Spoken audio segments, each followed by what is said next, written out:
So, as you may know, tonight is improv night, FHN's first ever, but what you may not know is that this is also Miss Karen's last show with the FHN Masked Players Theater Department.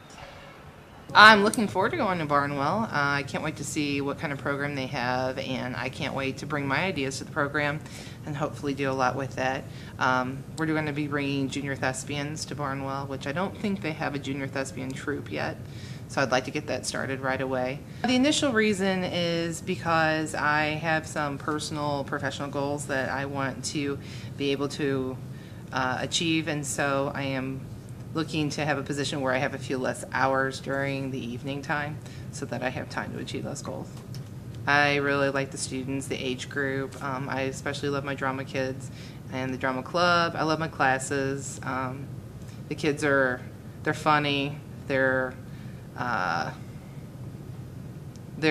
make life interesting every day, and they're a challenge. So I'm going to miss working with this age group for that reason. But you know, I like kids of all ages, and I've worked with middle school kids before, so I'm hoping that maybe I can take what I've done with the high school kids and adapt it so that maybe we can do more at the middle school level than what they're doing right now. So when you think of places to go in St. Louis, you think the Arch, Busch Stadium, maybe Del Mar? Well, we have a new place that I'm pretty sure you haven't seen before. It's called the Woodsmith Castle.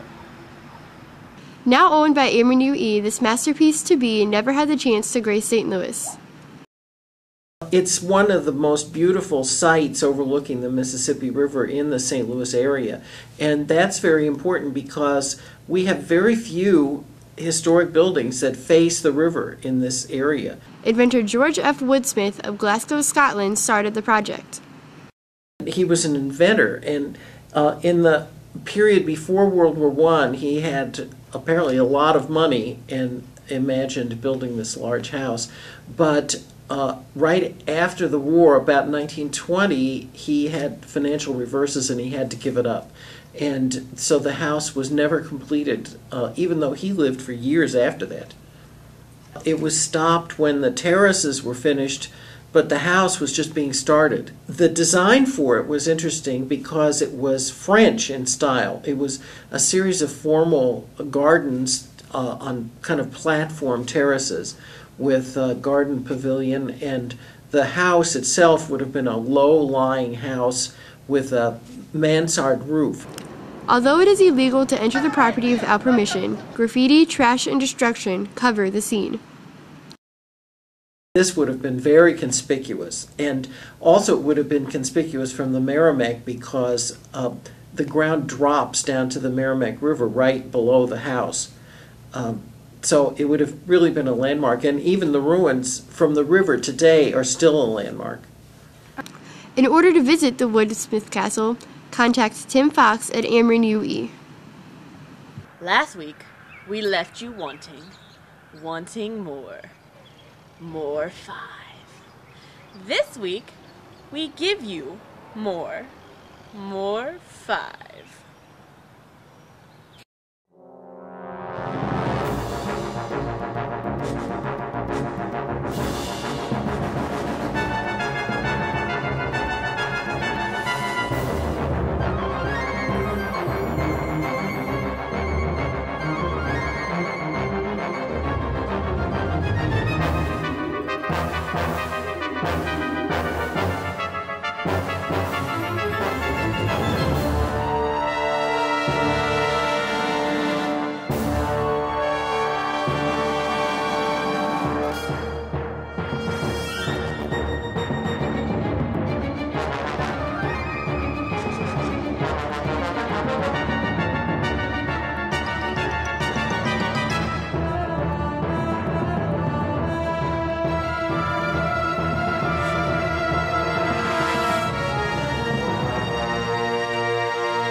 Alright guys, thanks for watching. This has been our last regular episode of the year, but be sure to check out the special senior podcast in 2 weeks.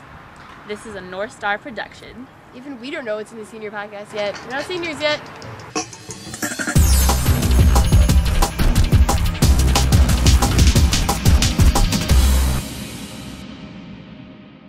I expect you to sacrifice the camera for my life. Oh, I'm scared. scared to death right now.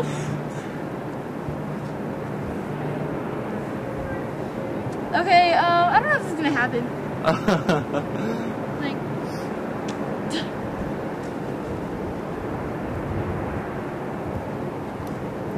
yeah.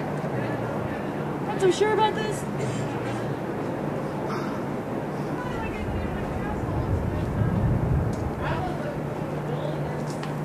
There's a rock climbing here.